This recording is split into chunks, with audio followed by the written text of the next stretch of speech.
এরপরে প্রশ্ন হলো, একজন পুরুষের সাথে তার কতজন মাহরাম নারী হজে যেতে পারবে? একজন পুরুষের সাথে কতজন মাহরাম নারী হজে যেতে পারবে এর কোনো সীমারেখা শরিয়া ফিক্সড করে দেয়নি।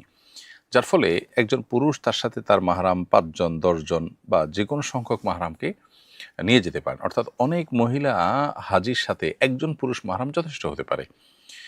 ধরুন আপনি যাবেন, আপনার সাথে আপনার স্ত্রী যাবেন, মা যাবেন, বোন যাবেন, বোনরা একাধিক আছেন, তারা সবাই মিলে যাবেন, ভাগ্নি যাবেন, আপনার ভাতিজি যাবেন, যারা সবাই আপনার মাহরাম বা আপনি তাদের মাহরাম, আপনার সাথে মাহরামিয়তের সম্পর্ক, এরকম অনেক মহিলাও একসাথে যেতে পারবেন, এতে কোনো অসুবিধা হবে না।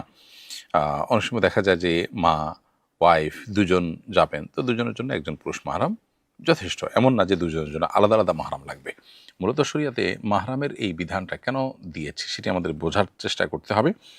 সেটি হলো এই মহিলাদের হজের সফরে যাতে কোনো প্রকার বা যেকোনো সফরে তাদের যাতে কোনো প্রকার অসুবিধা তৈরি না হয়, একজন পুরুষ মাহরাম তিনি যেন তাদেরকে টেক কেয়ার করতে পারেন, জাস্ট এটা। অতএব অনেক মহিলাও যদি থাকে, এই পারপাসটা কিন্তু সার্ভ হবে। তিনি লিড দিয়ে তাদের বিষয়গুলোকে দেখভাল করতে পারবেন।